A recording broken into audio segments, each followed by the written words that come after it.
हाय दोस्तों, कैसी लग रही शर्ट? पहले कमेंट में बताओ अच्छी लग रही कि नहीं लग रही, क्योंकि कमेंट में ही और मेरे कई सारे दर्शक हैं जो कि मिल मिल के मुझसे बोल रहे हैं, भैया तुम जो टी शर्ट पहन के न्यूज़ बोलते हो मत बोला करो, थोड़ा सा फॉर्मल दिखना ज़रूरी है, न्यूज़ बोल रहे हो तो शर्ट पहना करो, कॉलर वाले पोलो टी शर्ट्स पहना करो ताकि आप अच्छे दिखो। तो आप जैसे जैसे बोलेंगे हम वैसे वैसे काम करने की कोशिश करेंगे जितना हमसे हो सके। एक व्यूवर्स ने तो बोला भैया तुम ब्लेजर पहनो जैसे न्यूज़ में बोलते हैं। अब हम लोग तो नेशनल न्यूज़ के बराबर है नहीं, आप लोगों के ऊपर है। अगर आप लोग व्यूज़ बढ़ाए, लोगों तक शेयर किए, हमको भी 2,500-3 हज़ार व्यू आ गए, तब जा करके हम लोग कुछ कर सकते हैं। ऐसी परिस्थिति हम लोगों की है। खैर, मैं हूं आप लोगों का होस्ट कौशिक और इस वीडियो को एडिट किया है आप लोगों के लिए हमारी अपनी एडिटर इन चीफ शोमा जी ने, तो उनको भी बहुत बहुत धन्यवाद इस न्यूज़ के लिए। मैं आप लोगों को बताऊंगा 7 जनवरी 2025 के कागज नगर के समाचार। तो क्या हो रहा हमारे शहर में, आइए देखेंगे एक एक करके, लेकिन सबसे पहले शुरुआत करेंगे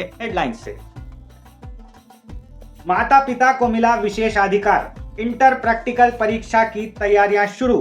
आज नाश्ता मीटिंग पर एमएलसी, आरएफसीएल बढ़ाएगी प्रोडक्शन। टीचर वर्सेस गवर्नमेंट, लग गया पक्षियों का मेला। तो आइए दोस्तों शुरुआत करते हैं सबसे पहले एक सुप्रीम कोर्ट के ऑर्डर से। जी हाँ, ये मैं क्यों बता रहा बोले तो हमारा जो कागज नगर शहर है, अतराफ के जो गांव हैं, बंगाली कैंप है, वेमपल्ली है, चिंतागुड़ा, कोसनी, हर जगह पे मैं देखता हूँ घूमते घूमते कि जमीन के प्रॉब्लम सबसे ज्यादा है। क्या होता, भाई भाई लड़ लेते, माता पिता अपने बच्चों के साथ लड़ लेते, चचेरे भाई के साथ में लड़ाई हो जाती जमीन को लेकर के कि किसकी जमीन है, कितनी जमीन है, क्या है नहीं मालूम। तो ऐसे में जो है एक रूल लागू हुआ है सुप्रीम कोर्ट की तरफ से। आइए आपको मैं इसके बारे में थोड़ा सा विस्तार से बताऊंगा। सबसे पहले इनहेरिटेड प्रॉपर्टी के बारे में जानेंगे। इनहेरिटेड प्रॉपर्टी मतलब मैं हूं, मेरे पिता से मिली हुई संपत्ति मेरी है, ऐसा मैं सोचता हूं। अच्छा, अगर इनहेरिटेड प्रॉपर्टी चाहिए तो पिता का बेटा हो जाने से नहीं मिलती। अब आपको क्या करना पड़ेगा, सबसे पहले आपको अपने माता पिता का ख्याल रखना पड़ेगा, उनके मेडिकल का ख्याल रखना पड़ेगा, उनके खाने पीने का ख्याल रखना पड़ेगा, उनको खुश रखना पड़ेगा। उसके बाद में आपके माता पिता आपको लिख करके देंगे कि हम हमारी संपत्ति हमारे बच्चे को दे रहे हैं। अब आपको मिल गई आपकी प्रॉपर्टी। अच्छा, उसके बाद क्या करें, कुछ लोग ऐसा रहते हैं, सब लोग नहीं, कुछ लोग ऐसा रहते हैं, जैसा प्रॉपर्टी मिली कि नहीं अपने माँ बाप के साथ उनका ट्यून चेंज हो जाता। वो माँ बाप को तकलीफ देने लगते हैं, बाहर नहीं जाना है, घर में बैठो, बाहर घूमने का जरूरत नहीं है, ये दवाई खाओ, वो खाना खाओ, ऐसा करके अपने माता पिता को बहुत तकलीफ देते। कुछ लोग तो अपने माँ बाप को सीधा उठा के हैदराबाद में नहीं तो मंचिरियाल में कहीं वृद्धाश्रम में छोड़ के आ जाते। अगर ऐसा हुआ तो माँ बाप के पास में अधिकार है अभी कि वो लोग जो प्रॉपर्टी आपको दिए वो वापस अपने तरफ खींच ले सकते हैं। आपको अपने प्रॉपर्टी से हमेशा हमेशा के लिए वो लोग तड़ी पार कर सकते, बाहर निकाल के फेंक दे सकते। तो इस चीज का ध्यान रखिए दोस्तों। माता पिता जिंदगी में बस एक ही जोड़ी मिलती है हम लोगों को, जो हमको जन्म दिया है, उनके साथ में दुर्व्यवहार करना, वो कैसे भी होंगे क्या भी होंगे अपने ही है ना, तो उनको ध्यान से रखना। ये सारी चीजें सुप्रीम कोर्ट ने अपने वर्डिक्ट में बताई हैं। अच्छा, ये रूल जो है दिल्ली से निकल गया है, पूरे देश में फैल गया है और हमारे कागज नगर के तहसीलदार साहब के पास भी ये रूल की कॉपी आ गई है। कल के दिन अगर कोई पंचायत बैठी, कोई अपनी प्रॉब्लम लेके आया, कोई अपना झगड़ा लेके आया, डिस्प्यूट लेके आया, तो पक्का ये बात होगी, तहसीलदार साहब पहले इस वर्डिक्ट को अपना ध्यान में रखते हुए उसके बाद ही अपना फैसला सुनाएंगे। तो याद रखिए दोस्तों, माता पिता के साथ अच्छा रहना है, एक सुखी जीवन जीना है। चलिए बढ़ेंगे आगे की खबर पे। जैसा अपना कैलेंडर चेंज हुआ कि नहीं, एग्जाम चालू हो जाते। अभी कुछ दिन पहले आप लोगों को बताया था 22 तारीख से जेईई आईआईटी के एग्जाम है, उसी तरीके से अभी इंटरमीडिएट के प्रैक्टिकल एग्जाम भी होने बाकी है। उसके बाद इंटर का एग्जाम, 10th का एग्जाम, सीप का एग्जाम, पॉलिटेक्निक का, कितने लाइन से डिग्री के एग्जाम, ये सब वो सब लगे ही रहेंगे। तो खैर, अभी इंटरमीडिएट के स्टूडेंट्स अपने प्रैक्टिकल एग्जाम की तैयारी कर रहे हैं। खास तौर पे प्रैक्टिकल का एग्जाम कौन लिखते हैं, सेकेंड ईयर के इंटर के बच्चे, जो लोग एमपीसी बाईपीसी लेके पढ़ाई कर रहे हैं। फिजिक्स है, केमिस्ट्री है, साथ में बॉटनी है, जूलॉजी है, और कुछ लोग तो वो वोकेशनल कोर्स करते हैं, उन लोगों का प्रैक्टिकल भी बहुत तगड़ा होता है दोस्तों।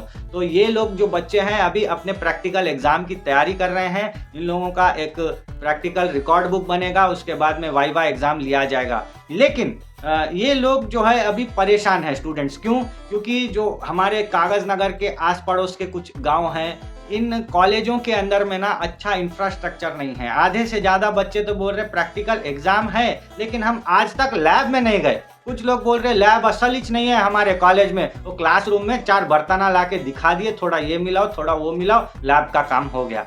ऐसे हमारे साइंटिस्ट पैदा हो रहे कागजनगर से, काफ़ी दुर्भाग्य की बात है। प्रशासन से मैं कहना चाहूँगा कि भैया अच्छा बच्चे लोगों को शिक्षा देने के लिए इंफ्रास्ट्रक्चर बनाइए। देखिए मेडिकल और पढ़ाई ये 2 चीज़ कागजनगर में बहुत ज़्यादा ज़रूरी है, इसीलिए इन 2 चीज़ों पे प्रशासन अगर थोड़ा ध्यान दे तो काफ़ी अच्छा रहेगा। अच्छा, इसके ऊपर एक डाटा भी सामने आया है दोस्तों। हम लोग जो है ना पूरा आदिलाबाद रीजन के अंदर में जितने भी जूनियर कॉलेजेस हैं उनका एक लिस्ट आया है। बताया जा रहा है कि निर्मल डिस्ट्रिक्ट के अंदर में 12 जूनियर कॉलेज है, प्राइवेट गवर्नमेंट सब मिला के। उसके बाद आदिलाबाद डिस्ट्रिक्ट में 13 जूनियर कॉलेज है और कोमरम भीम हमारे ज़िले में 11 जूनियर कॉलेज है, मंचिरियाल ज़िले में 10 जूनियर कॉलेज है। तो ये जो जूनियर कॉलेजेस है ना, इन लोगों के अंदर में अच्छा इंफ्रास्ट्रक्चर तैयार करना हमारे सरकार का, हमारे प्रशासन की ही जिम्मेदारी है। तो जो बच्चे अभी प्रैक्टिकल एग्जाम की तैयारी कर रहे हैं उन लोगों को ऑल द बेस्ट। चलिए बढ़ेंगे अगली खबर पे। अगली खबर जो है वो सामने आ रही है एमएलसी साहब की।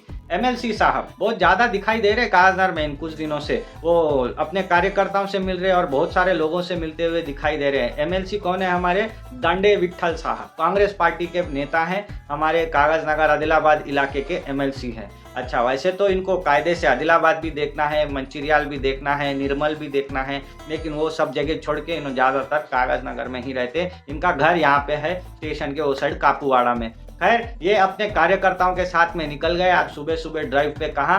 पेंचिकल पेट मंडल के चेडवाई में, जस्ट अपना इस गांव राजपल्ली सारसाला पार होने के बाद जो चेडवाई नाम का गांव आता। चेडवाई वैसे बहुत बड़ा गांव है, बहुत सारी पब्लिक वहां पे रहती है और वहां पे इन्होंने जो है एक प्रोग्राम लगाया, नाश्ता प्रोग्राम, टिफिन प्रोग्राम। वहाँ पे इन्होंने क्या किया, अपने जो सपोर्टर्स है, कार्यकर्ता, उनको बोला भैया एक अच्छी जगह ढूंढो, टेंट वेंट गाड़ो और वहाँ पे नाश्ते का प्रोग्राम लगा दो। हम वहाँ पे आएंगे सुबह 8:30 बजे, सब कार्यकर्ताओं से मिलेंगे। अच्छा, खाली कार्यकर्ता नहीं, उनके दोस्तों को भी बुलाओ, जिनको कांग्रेस पार्टी अच्छी लगती उनको भी बुलाओ, सबको नाश्ता खिलाओ। क्या क्या प्रॉब्लम्स है एमएलसी साहब को बताओ, एमएलसी साहब उसको ठीक करने की कोशिश करेंगे। ये सब जो चीज़ें हैं ना दोस्तों, जो लोग राजनीति अभी अभी सीख रहे हैं उनके लिए बहुत ज़रूरी है, क्योंकि आपको भी कभी इलेक्शन लड़ना रहे तो ये सब आइडिया आ जाएगा। खैर, ये सब क्यों हो रहा है? सीधी सी बात है, आगामी टाइम पे जो है म्यूनसिपैलिटी के इलेक्शन है, उसके साथ साथ में अपने ग्राम पंचायत के जेडपीटीसी, एमपीटीसी और सरपंच, ये 3 इलेक्शंस है विलेजेस में, और म्यूनसिपैलिटी में काउंसिलर के इलेक्शंस है। इसलिए जो है इतना वर्कआउट अभी एमएलसी दंडे विट्ठल साहब यहाँ पे करते हुए दिखाई दे रहा है। साफ समझ में आ जा रहा कि उनको अगली बार अपने सिरपुर तालुके से एमएलए इलेक्शन लड़ना है। इसके बारे में आपको क्या कहना है कमेंट में जरूर बताइएगा। अब बढ़ेंगे खाद की तरफ। जी हाँ, किसानों का एरिया अपना, सब लोग क्या उगाते, या तो धान उगाते हैं या तो कपास उगाते हैं।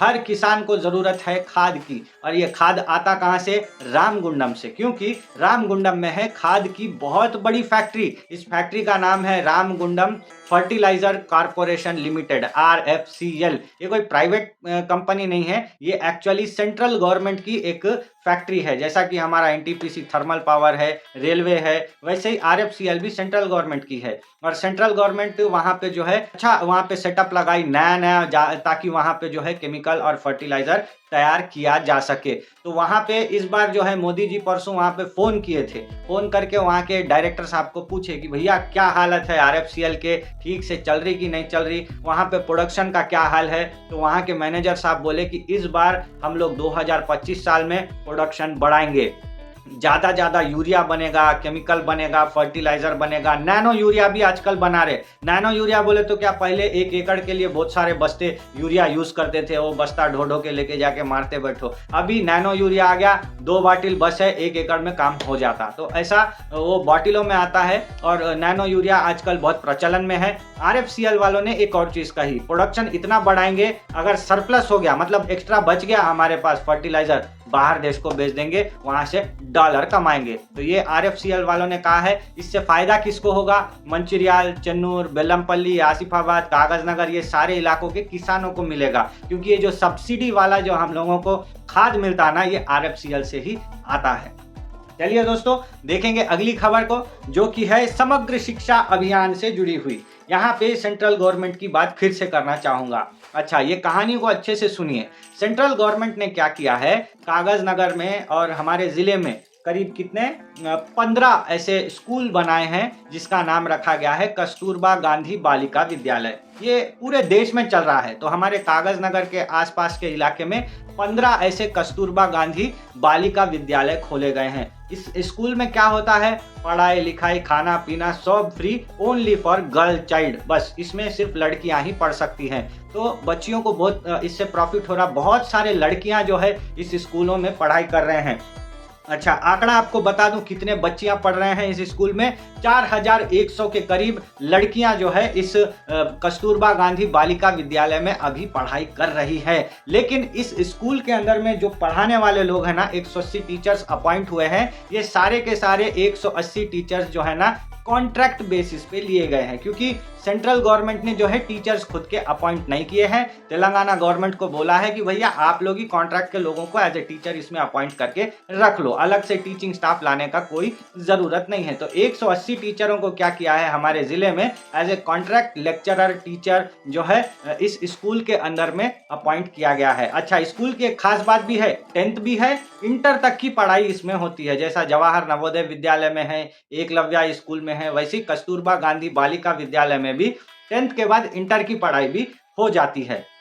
तो ये है पूरा स्ट्रक्चर, आप लोगों को समझ में आ गया होगा। ये जो 180 टीचर्स हैं, इन लोगों को समग्र शिक्षा अभियान के तहत में जो है टीचर अपॉइंट किया गया है। तो इन लोगों को जो सैलरी, बेसिक सैलरी मिलती है वो सेंट्रल गवर्नमेंट की तरफ से आती है, लेकिन इनका जो सारा रख रखाव है वो तेलंगाना सरकार को करना पड़ता है। अच्छा, जब इलेक्शन हुए थे तब आज जो हमारे सीएम है रेवंत रेड्डी जी, उन्होंने क्या किया था, वरंगल में एक बड़ा प्रोग्राम लगाया था और वरंगल के प्रोग्राम में वो मुंह खोल के बोल दिए थे कि एक बार कांग्रेस की गवर्नमेंट बन जाने दो, समग्र शिक्षा अभियान के जितने भी कॉन्ट्रैक्ट टीचर्स हैं उनको हम तेलंगाना गवर्नमेंट टीचर बना देंगे, उनकी जैसे सैलरी देंगे, उनके जैसे उन लोगों को जो है बेनिफिट्स जो मिलते हैं, पीएफ है, ईएसआई है, ये सारे मेडिकल बेनिफिट, ये सब कुछ हम तेलंगाना गवर्नमेंट की तरफ से देंगे। आज करीब करीब 1.25 साल हो गया ये समग्र शिक्षा अभियान के कॉन्ट्रैक्ट में काम करने वाले टीचर्स ऐसे ही मुंह ताक रहे हैं, कब इन लोगों को जो है गवर्नमेंट परमानेंट करेगी, क्या करेगी, कुछ समझ में नहीं आ रहा है इन लोगों को। तो अब इन लोगों के सब्र का बांध टूट गया है। ये समग्र शिक्षा अभियान के जितने भी टीचर्स हैं ना, पूरे तेलंगाना स्टेट में इन लोगों ने क्या किया है, हड़ताल शुरू कर दी है। अब टीचर्स स्कूल में नहीं जा रहे हैं, जा भी रहे हैं तो पेन डाउन चल रहा है, मतलब बच्चों को नहीं पढ़ाएंगे, क्लासरूम में नहीं जाएंगे। ये सारी चीजें अभी चल रही है, पिछले 26 दिन से ये चल रहा है दोस्तों। ऐसे में क्या हो रहा, बच्चे लोगों को पढ़ाने का कोई ये नहीं मिल रहा है, क्लास तो चल नहीं रही है। तो ये जो 4100 बच्चे हैं, इसमें से कई सारे बच्चे बोल रहे हैं स्कूल में रह के क्या ही फायदा, घर को जाएंगे। अभी उन लोग धीरे धीरे घर के तरफ जा रहे हैं। अच्छा, इससे नुकसान किसको हो रहा है, नुकसान हो रहा है 10th क्लास एग्जाम देने वाले 500 बच्चों का। 498 ऐसे बच्चे हैं दोस्तों जो कि इस स्कूल में पढ़ते हैं, कस्तूरबा गांधी बालिका विद्यालय में, और अभी 10th क्लास का एग्जाम देने वाले हैं। उनको प्रिपेयर कराने के लिए टीचरों की कमी पड़ रही है। वहीं पे बात करेंगे इंटर की, तो इंटर में 1170 बच्चे हैं, इन लोगों को भी प्रिपेयर कराने के लिए टीचर अवेलेबल नहीं है। अच्छा, यहाँ पे इन टीचरों की बात सुनना तो दूर, गवर्नमेंट क्या बोल रही है, इन लोगों को धमकी दे रही कि अगले मंडे तक आप लोगों को नौकरी पे वापस आना है, नहीं तो बहुत बुरा होगा। अब ये सारा टसल चल रहा है दोस्तों, न सिर्फ कागज नगर में बल्कि पूरे तेलंगाना स्टेट में ये कहानी चल रही है। ये समग्र शिक्षा अभियान के टीचर्स और तेलंगाना सरकार आमने सामने आ गए हैं, जो कि बहुत खुशखबरी है। आइए बताएंगे इस खुशी की खबर के बारे में।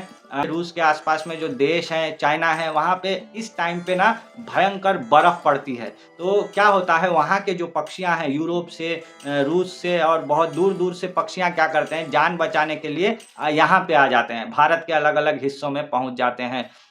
तो ऐसे कई सारे विदेशी पक्षी जो है ना दोस्तों, बाहर देश से कागज नगर के जंगलों में आके बसे हैं। आप लोगों को पता ही है, कबाल टाइगर रिजर्व के अंदर में हम लोग आते हैं, घना घना जंगल का एरिया है, भरा पूरा इलाका है पूरा हमारे ज़िले में। तो इसी जंगल के अंदर में, डैम्स के पास में, नदियों के पास में, पहाड़ियों के ऊपर में ये पक्षियाँ आकर के बैठ जाती हैं, और जब तक वहाँ बर्फ़ बंद नहीं होती तब तक वो यहीं पर आराम करती हैं। तो ये सारी चीज़ें चलती हैं। अच्छा, कुछ लोग होते हैं जिनको वाइल्ड लाइफ फोटोग्राफर्स कहा जाता है। ये लोग क्या करते हैं, इनको जूलॉजी में बहुत इंटरेस्ट होता है, जानवर देखना इन लोगों को बहुत पसंद होता है। नेशनल जियोग्राफिक टाइप के कंपनी में ये लोग प्रोजेक्ट का काम करते हैं। तो ये लोग अभी अपना कैमरा पकड़ के कागज नगर आ रहे, कागज नगर में रह रहे, कागज नगर में होटलों में रह रहे, कार बुक करके ये लोग जो है पक्षी देखने के लिए जा रहे हैं। ये काफ़ी खुशी की खबर है, इससे कागज नगर का इकोनॉमी बूस्ट हो रहा।